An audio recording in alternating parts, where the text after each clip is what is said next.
Hola amigos, ¿cómo andan? Gracias por todas sus preguntas, por todas sus opiniones. Vamos a comenzar rápido porque son muchas y quiero atenderlos a todos. La primera viene de Juan Carlos Álvarez, que de una manera de dos preguntas dejó lo siguiente y tiene que ver con, primero, ¿cuál es la peor liga de Conmebol? Y segundo, ¿cuál es mejor, la selección de Panamá o la de la Vinotinto?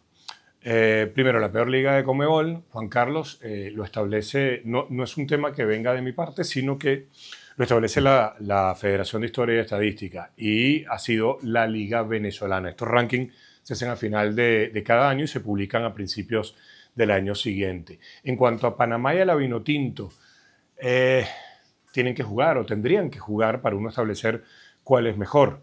Porque si bien es cierto, la de Panamá ha ido con un proceso en los últimos tiempos, también la selección venezolana ha ido subiendo. Yo no me fiaría tanto de un solo partido, sino que para establecer cuál es mejor habría que jugar varios encuentros, pero en este momento no te puedo dar una respuesta clara.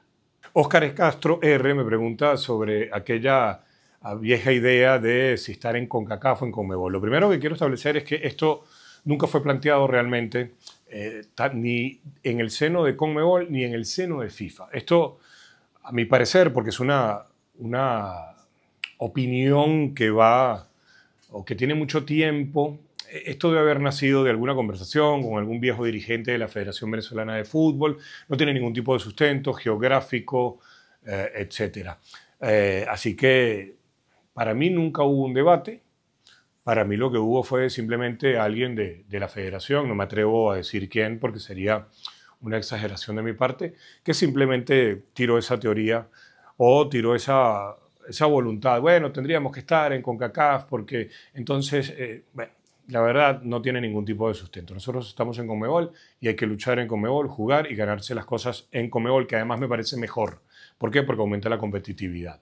El Filgueira 10 me pregunta qué opino sobre la designación de Johnny Ferreira al mando de la Sub-17. Primero, me gusta que Johnny Ferreira pueda ser parte de lo que va a ser el final, de lo que será el final del proceso de Osvaldo Vizcarrondo de la Sub-17, para pasar después a la Sub-20, mundial incluido, porque eso le va a dar a Ferreira no el conocimiento de los jugadores, porque muchos de ellos puede que no estén ya en el próximo ciclo, pero sí de cómo es el trabajo, cómo es la dinámica, cómo es la logística y todo aquello.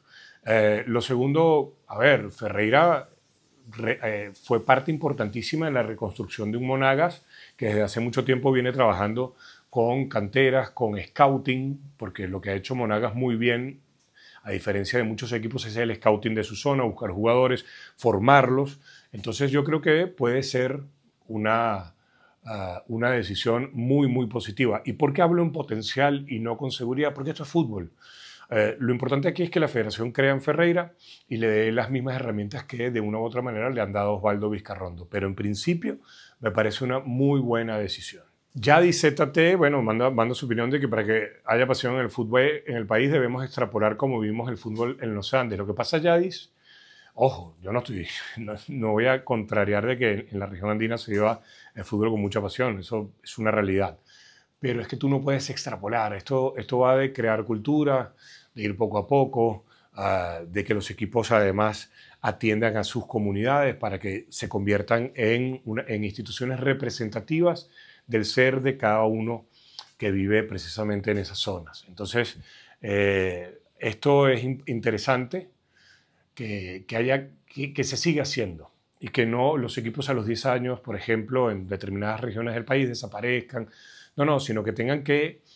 A ver, uno lo ve con el ejemplo de lo que pasó en el Unión Atlético Maracaibo. Se llenaba el estadio, se llenaba, había pasión por el Unión Atlético Maracaibo. Pero también hay un condimento que a mi parecer en su momento no beneficiaba, que era entregar las entradas gratis. ¿Qué sucedió? Que una vez que empezaste a cobrar, ya la gente empezó a sentir eso en su bolsillo, y tú te vas para Maracaibo hoy en día y te encuentras a mucha gente que todavía recuerda y que siguió con mucha pasión el Unión Atlético Maracaibo. Pero las respuestas posteriores no se han sostenido en el tiempo, como tampoco lo hizo el Unión. Entonces es un trabajo no tan inmediato, es a mediano y largo plazo. Dos amigos enviaron sus preguntas y como van relacionadas las coloco juntas, ¿no? Está Javier Estrada, que me pregunta por el planteamiento inicial para jugar contra Colombia, si debería ser atacar o aguantar, y Germán Ayala pregunta si un planteamiento con Brujo, Segovia y Añor es descabellado a nivel selección. Bueno, pensar ese partido ante Colombia es muy difícil, ¿no? Porque también vendrá un poco condicionado de lo que pasa en el partido ante Argentina. Y esto lo digo porque no tenemos idea en este momento de cómo va a intentar plantear o jugar ese encuentro el técnico de la selección. No sabemos si va a guardar futbolistas, si va a preferir algún esquema mucho más conservador, que me parece que por ahí van los temas, tanto por alternar jugadores como por ser un poco más conservador en cuanto al posicionamiento del equipo, algo parecido a lo que intentó hacer frente a Uruguay. Y después el planteamiento de la posibilidad de estos futbolistas que menciona Germán, que es el Brujo, Segovia y Añor. Estás hablando de 3 jugadores en el centro del campo. Añor no ha sido titular. La lógica me diría que no lo va a colocar, pero también no olvidemos que si algo ha hecho Batista en esta eliminatoria es colocar jugadores que no habían sido precisamente, que no habían estado desde el vamos, darles espacio en la selección como titulares. Entonces, a ver, yo creo que Brujo, Segovia y Añor me estaría faltando un mediocampista a mí, porque a Segovia entonces lo estaríamos perdiendo muchas veces en zonas donde él está haciendo mucha diferencia. Por ejemplo, ayer convirtió 2 goles en el Inter de Miami. Yo creo que Brujo con algún otro mediocampista, más Segovia y Añor, ahí pudiera ser. ¿Y por qué no ensayarlo ante Argentina? Pero me cuesta ver a Batista haciéndolo. Y frente a Colombia, más allá de lo que pase frente a Argentina, vuelvo a la primera pregunta, a mí me gustaría ver un equipo que proponga. Esto no está relacionado con hacer una presión alta y entonces asfixiar a Colombia frente a su área. No. Esto va con que, bueno, si Venezuela se siente cómoda, digamos, buscando superioridades en el centro del campo, que lo haga ahí.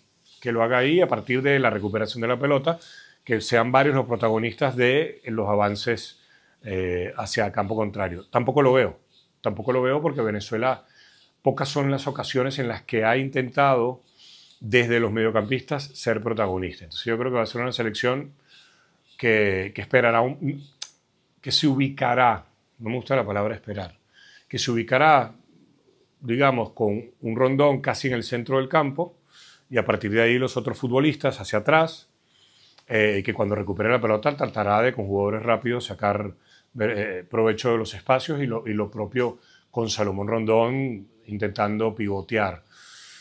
Porque también, bueno, es que la selección ha sido muy precavida durante todo ese tiempo. No veo que esto vaya a cambiar. Reinaldo Alejandro LG me pregunta qué películas sobre fútbol o deporte recomendarías a los seguidores del canal. Mira, hay varias. Me estás hablando de películas, no de documentales, porque si no, entonces variaría mucho la elección. Pero, por ejemplo, sobre béisbol hay una que a mí me encantó, la protagonizó Kevin Costner, se llama Bull Durham. Es una película, si no me falla la memoria, de finales de los 80, que incluso es en la que se conocieron Tim Robbins y Susan Sarandon. En Netflix hay una serie sobre fútbol. A mí no me convence del todo desde el punto total de la serie, que se llama Juego de Caballeros, sobre parte de la historia del fútbol, pero sí me gusta que se centran un poco en la llegada de escoceses a Inglaterra y cómo se les enseñó el juego de pases a los ingleses, porque para los ingleses pasarse la pelota estaba bastante mal visto. Yo creo que te pudiera recomendar esa. Sobre baloncesto es obvio que el último baile de Michael Jordan es una cosa extraordinaria, pero iría más por el tema de documentales. Hay una película que a mí me gusta mucho de fútbol, pero es casi documental, que se llama Toma la pelota, pasa la pelota, Take the ball, pass the ball, que es una película que hizo un periodista británico sobre cómo se construyó y a qué jugaba y por qué jugaba de esa manera el Barcelona de Guardiola. Te daría esas 3. La lista puede ser infinita, pero si quieres de documentales, pregúntamelo para la semana que viene y te hablo de documentales. Martín Ramos TV, un abrazo grande, Martín. Yo te digo, Martín tiene un futuro en la comunicación, además de que hace cosas muy buenas hoy en día, pero tiene un futuro brillante, brillante. Se lo he dicho a él personalmente. que para quién es el mejor jugador de nuestra historia, Salomón, Arango, Stalin, mira, de los que yo vi, digamos, en plenitud, para mí Stalin Rivas.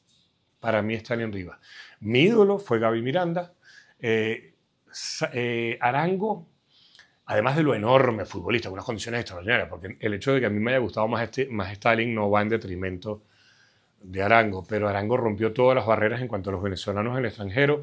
La carrera de Salomón en Europa es impresionante, o en el extranjero, porque también ha estado en River, ha estado en México, ha estado en China, la carrera de Tomás Rincón, pero a nivel de capacidad de manejar un juego, de influir en el juego, Stalin. Y no me quiero olvidar de Luis Mendoza. ¿Por qué? Yo no vi a Luis Mendoza en la gran, obviamente en su gran momento. Pero todos los que saben de fútbol, jugadores, entrenadores, públicos, me dicen que Mendoza fue superior. Entonces, yo no me quiero olvidar de Mendoza y no lo olvido jamás, jamás. Estos rankings son muy difíciles porque esto también nunca se es objetivo. Tú puedes decir, bueno, ¿quién fue mejor goleador? Uno hizo 200 goles, el otro hizo 198, bueno, el otro hizo 200. Pero entonces también tienes que hablar de la cantidad de partidos en los equipos. Entonces todo esto es muy subjetivo. Por eso tampoco mi elección va referida o va como una palabra santa. Yo hablo de lo que yo vi y de las emociones, obviamente. Y para mí Stalin fue una cosa... El Stalin viejo, bueno, no viejo, veterano, tú veías jugando en el Caracas, cuando el Caracas le tocaban jugar partidos en Maracay, que se escondía por la banda, recibía y tiraba un pase de 30 metros para dejar al delantero en soledad. Ya, aún así era una cosa extraordinaria. Daniel Carvajal me pregunta por la capacidad de Edgar Fernando Pérez Greco para hacer competir al Táchira aunado a los nuevos refuerzos. Sí, te voy a decir algo, Daniel, yo creo que Edgar Fernando, él es el primero que dice que él es un técnico en formación. Yo siempre digo que todos los técnicos, porque todos nosotros como seres humanos estamos en formación, creo que tiene buenos refuerzos. Yo creo que el partido de ayer, precisamente ante la UCB, cómo se remonta el partido, la incidencia de Pérez Greco con los cambios, me dan a entender a mí de manera muy clara que el Táchira tiene cómo competir y cómo ganar el torneo. ¿Qué pasa? Que también tiene un rival muy fuerte que es Deportivo La Guaira, que son precisamente los dos equipos quizás más estables, más regulares en lo que llevamos de año. Entonces, ya después que gane o pierde, eso no lo sé yo. Pero a mí el equipo me da a entender, y la manera como lo lleva Pérez Greco, su cuerpo técnico, etcétera, yo creo que el Táchira tiene cómo competir. Ahora, futbolistas tiene... el impacto de Cariaco González ha sido fabuloso. A mí, de verdad que es extraordinario. Así que bueno, el fútbol es una ciencia totalmente indescifrable. Ya veremos qué pasa. Farchacón me pregunta qué debe tener un presidente de un club en el fútbol o en el extranjero para hacerlo campeón. Para hacerlo campeón no lo sé. No lo sé. Te voy a explicar por qué la debilidad de mi respuesta. Porque es fútbol. Es fútbol y pasan muchas cosas y la pelota pega en el palo, la pelota no pega en el palo, se te lesionan jugadores, etcétera. Pasan muchas cosas, ¿no? Que no están dentro de lo que es tu gestión y tu planificación. Sí, lo que creo es que a nivel futbolístico, un presidente de fútbol debe saber de fútbol. Debe rodearse muy bien de gente que realmente sepa de fútbol y que lo desafíe. Pero desafiar en el buen término del concepto, de que le otorgue maneras distintas de pensar, maneras distintas de observar las cosas. Yo creo que eso es lo más importante en un presidente. Y si llega un presidente de un equipo y decide que va a tener un proyecto a mediano y largo plazo, pues bien, que sea un proyecto de mediano y largo plazo, que no se deje llevar por las voces de la inmediatez, que lo obliguen a que ante el mínimo obstáculo, de una u otra manera, cambiar el rumbo. No. El Gran Caracas, por ejemplo, se sostuvo en el tiempo precisamente por eso, por la capacidad del señor Guillermo Valentín, en paz descanse, escuchar a su gente de fútbol, cuando digamos, aparecían corrientes turbulentas, no dar volantazos, a pesar de que hubo una temporada en que se llevó a cabo aquello, con aquella temporada que comenzó el técnico colombiano Barrabás Gómez, Después apareció Walter Catarroca en paz descanse, hasta que volvió Noel San Vicente. Pero sí diría que aprender a navegar en aguas tranquilas, tener gente que administre muy bien los ingresos y los egresos, entender que esto no va de la noche a la mañana, que es cierto que en el segundo año puede salir campeón, no hay duda, porque esto es fútbol, pero que eso no te nuble la vista. Son pequeñas consideraciones que puedo tener yo. Pero un fútbol como el venezolano es más difícil porque recordemos que hasta este momento los equipos, el ingreso de dinero es muy limitado. Jesús Eduardo Villamizar me pregunta sobre las declaraciones del Brujo Martínez, si fueron un descuido, una inocentada. Yo te digo algo, yo si hay alguien a quien yo no le puedo discutir su competitividad es al Brujo Martínez. El Brujo Martínez salió de la Major League Soccer para irse al fútbol brasileño. El fútbol brasileño está entre las 5 ligas más competitivas del mundo. Yo creo que las declaraciones del Brujo fueron un baño de realidad para muchos. No porque a eso es lo que pueda aspirar Venezuela, es decir, de que Venezuela no pueda competirle a Argentina. No. Sino de cómo se ha sostenido, cómo se ha conducido este cuerpo técnico en este proceso. No es una... Yo no estoy tirándole ni porquería a Batista, ni nada, no. ¿Cómo se fue a jugar frente a Ecuador? ¿Cómo se fue a jugar frente a Bolivia? ¿Cómo se fue a jugar frente a Uruguay? No les estoy pidiendo que hagan revisiones de hace 2 años. Esto es cerquita. Esto es cerca. Entonces, ¿cómo se le fue a jugar a Chile? ¿Cómo se le fue a jugar a Paraguay? Digamos, no ha sido una selección que proponga. No lo ha sido la Vinotinto. Entonces, cuando el Brujo Martínez exterioriza esto, está hablando precisamente de cuáles han sido los planteamientos de Venezuela. Y esto no va de la mentalidad del Brujo Martínez, insisto. El Brujo se fue de Estados Unidos a Brasil, en una edad en que ya el Brujo Martínez podía estar acomodado económicamente por el sueldo que ya estaría recibiendo con su equipo. Y sin embargo dijo, yo quiero aumentar mi competitividad. Entonces yo lo que plantearía es una revisión mucho más amplia de por qué se dijo esto. Y esto, en mi opinión, va de la mano de cómo Venezuela plantea los partidos. Venezuela plantea esos partidos así, Venezuela no va a ser atrevida. Hay un relato de los jugadores, de varios jugadores.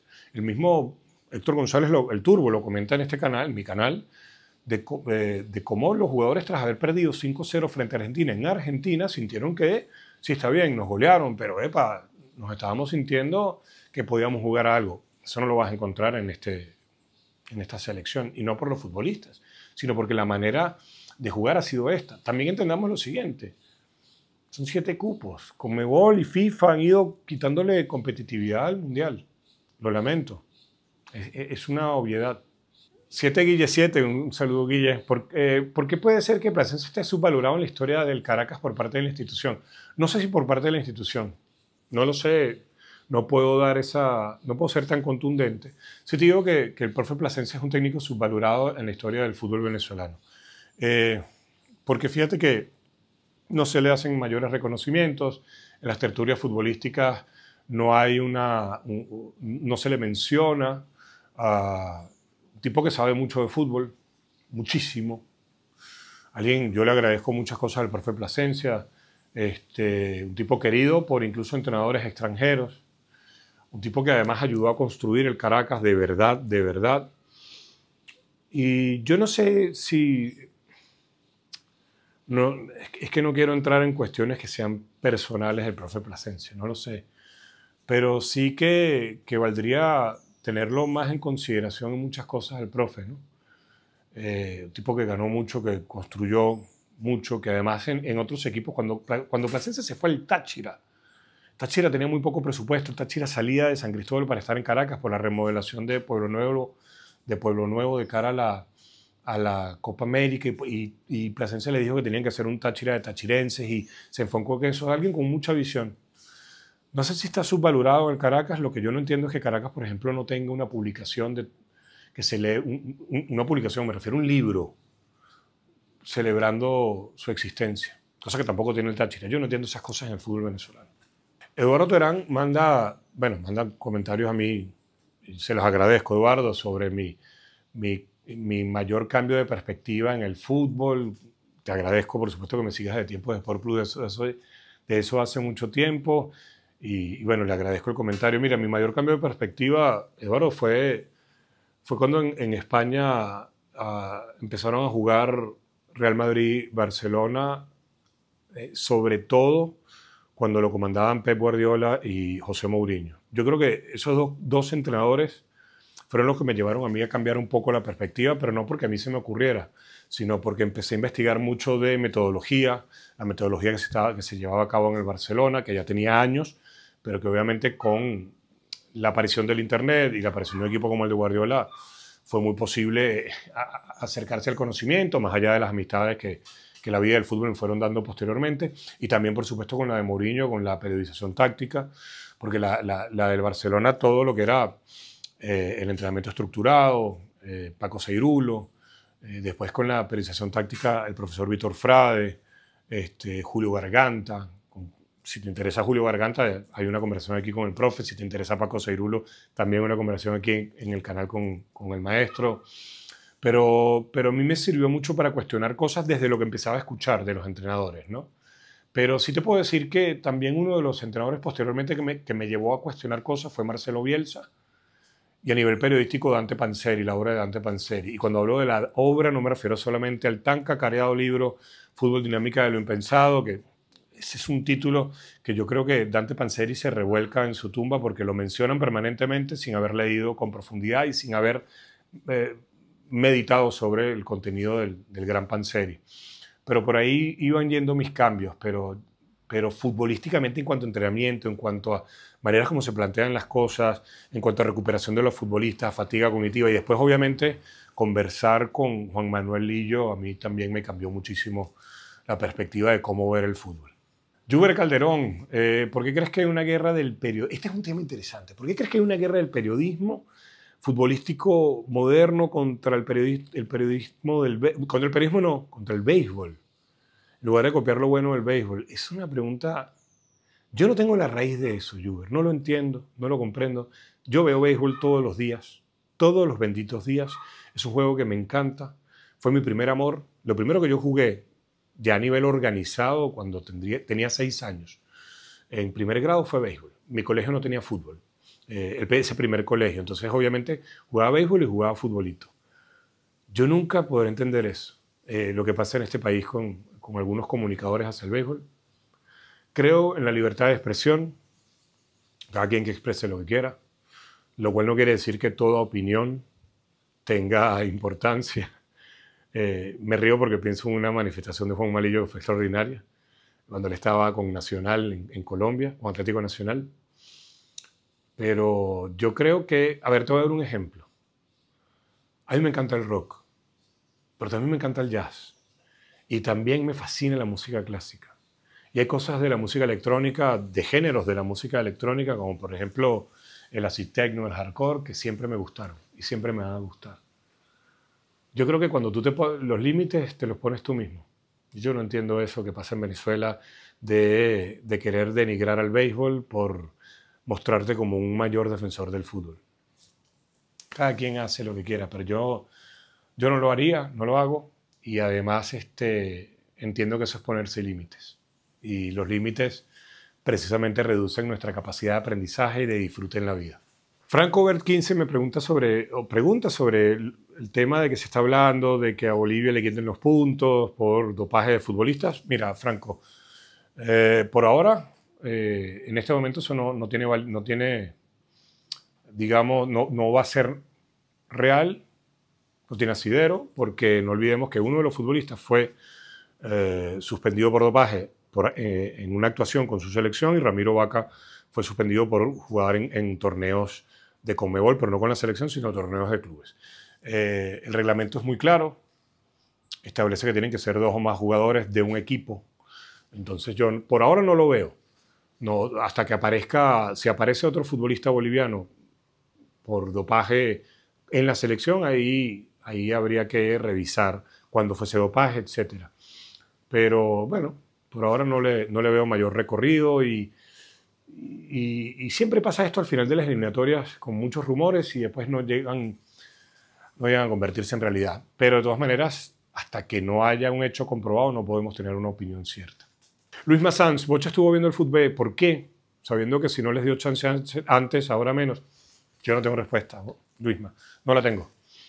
No la tengo a menos de que convoque futbolistas, algunos futbolistas de cara a los últimos 2 partidos, que quiera hacer un grupo grande y que pensando en el partido contra Argentina, él decida hacer un grupo con más futbolistas del fútbol para viajar a Argentina y dejar a la mayoría de los titulares, que él considere titulares, trabajando en Maturín o en Margarita. Probablemente en Margarita. Es la única razón que le veo. ¿Por qué? No tengo ni idea, no se lo he podido preguntar, pero mi intuición me lleva a pensar que él puede estar pensando en 2 equipos y hacer que los titulares ni siquiera tengan que hacer ese viaje a Buenos Aires, que es un viaje largo y es un viaje que puede cansarlos. Creo que puede ir por ahí. Armando JP, yo te recuerdo, Armando, trabajabas en alguna jefatura de prensa hace muchos años, pero te recuerdo, Armando, te mando un abrazo. Mi opinión sobre los futbolistas, incluso de nivel top, que no ven fútbol, algo muy común. No lo entiendo tampoco, no lo entiendo. No lo entiendo. Yo recuerdo de entrenadores que me decían, no, ya no tengo tiempo de ver fútbol, me quedo dormido. No lo entiendo. Es como que, no sé, como que los músicos no vean otros músicos, no escuchen otros músicos. Por otro lado, como que aquella gente que se gradúa de la universidad y, bueno, no estudio más, no leo más, no me formo más, no lo sé, no lo entiendo. Pero cada ser humano es un mundo. Yo creo que los futbolistas de hoy, esto no va en contra de ellos, es un tema de la dinámica actual de la humanidad. Bueno, las redes sociales, Instagram, TikTok, todo esto hace que tengan más atención, presten más atención a ellos, ¿no? Yo también creo que quienes ven 12 partidos a la semana es una exageración, porque los estás viendo por verlos, pero realmente cuánto estás utilizando tu cerebro para análisis, digamos, para comprender, para preguntar cosas. Pero bueno, lo de los futbolistas sí es terrible. A mí, yo no entiendo cómo hacen para no ver fútbol. Después llegan entrenadores y están más perdidos que borracho en neblina. Saúl Quirós, me pregunta, para mí, quién es porque también me preguntaba por los futbolistas, el mejor del fútbol, ya lo respondí, pero sí me pregunta por el futbolista número 1 de todos los tiempos, que para él es Pelé. Para mí Pelé está allá arriba, como lo está Maradona, como lo está Di Stéfano, como lo está Puskás, como lo está Johan Cruyff, como lo está Messi. Pero quedarme con uno no puedo. Yo soy muy malo para este debate, Saúl, porque lo primero que digo es cada uno en su tiempo y lo segundo es que de cada uno disfruto sus virtudes. Yo todavía a veces veo los poquitos partidos que se encuentran del Real Madrid, en el que estaba Di Stéfano, pero en el que también estaba Puskás. A mí Puskás me parece uno de los grandes olvidados en esa discusión. Puskás fue la figura de una de las mejores selecciones de la historia, que fue Hungría, la Hungría de los 40 y los 50. Puskás además llegó al Real Madrid, tenía una barriga como de este tamaño, y fue figura en el Real Madrid. Una cosa extraordinaria. Pero bueno, es eso. Yo soy muy malo para esos debates. Pero Pelé, un monstruo. Puf. Yo le digo a la gente que vea a Pelé, pero no que se queden con los mundiales, que vayan a ver al Pelé que jugaba en Santos. Esos partidos se consiguen ahí en Futbalia. Y se puede ver los partidos. Qué bestia era Pelé. Un monstruo, por Dios, de otro nivel. Y vayan a ver los años de Maradona, porque yo entiendo que para muchos Maradona es un nombre difícil en Venezuela por sus temas políticos, pero vayan a verlo, por Dios. El Mundial del 86, no hay un mundial a nivel individual como ese, no lo hay. Y sin embargo, yo no me atrevo a decirte quién fue mejor, yo lo disfruto, o trato de disfrutarlos a esos. Mr. Beneco mandó 3 preguntas. ¿Hace falta más rivalidades locales en la Liga Fútbol? Sí, pero eso no se puede construir, digamos, de manera superficial o artificial. La clasificación del Mundial no va a resolver el verdadero problema del fútbol nacional. En eso estamos de acuerdo, Mr. Beneco. En eso estamos totalmente de acuerdo y creo que, no sé si fue en el envío anterior de las preguntas y respuestas con ustedes, que lo mencioné y di mi opinión, pero también hay que establecer que va a abrir una ventana para poder mejorar cosas que tiene que ser aprovechada. Después de la Copa América 2007 de Venezuela, se había abierto una ventana. No se aprovechó, no se sostuvo en el tiempo. Vamos a ver si ojalá, primero que Venezuela clasifique al Mundial a vino tinto y segundo de que las ventanas o las oportunidades que aparezcan se aprovechen no en la inmediatez, sino pensando en mediano y largo plazo. Y la última es muy interesante porque preguntas, ¿por qué el béisbol en las principales ciudades del país se arraigó más que el fútbol? Pensemos en lo siguiente. Una de las razones está de la mano de quienes terminaron, qué compañías extranjeras se asentaron en el país. Compañías petroleras, pero también que en el caso de Venezuela, esa concesión se dio o se daba entre una compañía norteamericana y creo que la otra era British Petroleum, si no me falla la memoria. Y se le dio a los norteamericanos. Entonces ellos trajeron el béisbol como una forma de juego y por ende el béisbol terminó teniendo ese arraigo que no tienen muchos de nuestros vecinos de Sudamérica. Pero el fútbol en Venezuela siempre se ha jugado porque también aquí vinieron compañías de origen británico. Lo que pasa es que de manera, a forma de organización, costó mucho el fútbol y a veces sigue costando, pero la raíz está ahí. Y por último, Johnny Rodríguez, ¿por qué crees que los entrenadores con carácter fuerte, a mi entender, ya no son exitosos? Uy, Johnny, yo no creo eso. Yo no creo eso. Por ejemplo, Antonio Conte es un tipo con un carácter muy fuerte. Acaba de ganar con nada más y nada menos que con el Napoli. Lo que pasa es que los entrenadores han ido evolucionando en su manera de relacionarse con los planteles a modo de entender muy bien cuándo hay que sacar el látigo, cuándo hay que tener mucha mano izquierda. No creas que Klopp, no creas que Guardiola, no creas que, por ejemplo, que Arne Slot, que Luis Enrique, que son tipos que cuando haya que pegar gritos o cuando haya que imponer algún castigo no lo hacen. Claro que lo hacen. Claro que lo hacen. El tema es que antes a los entrenadores se les dividía en eso, entre mano dura o entrenadores que dejaban hacer. No, y el entrenador en todo momento tiene que compaginar todo eso. Yo no creo que haya los entrenadores de carácter fuerte. El entrenador tiene que tener mucho carácter. Lo que no puede hacer es abusar de él. Y los grandes entrenadores que te he mencionado, Mourinho también, no sé, Richard Páez, no son tipos que estén permanentemente dejando hacer, ni tampoco permanentemente regañando, sino más bien lo que están es entendiendo cuándo y de qué manera hay que comunicarse con el plantel. Bien, quiero agradecerles a todos por esta dinámica. Esta noche vamos a tener el primer en vivo de A Tres Toques después de la jornada, así que los invito y ya saben, vamos a ir manteniendo esta dinámica porque si ustedes participan, yo se los agradezco y les dedico el tiempo que se merecen. Cuídense mucho, denle like, suscríbanse, comenten y por supuesto atentos a cuando ya empiece a colocar la etiqueta en mi cuenta de Instagram para que envíen sus opiniones y sus preguntas. Chao.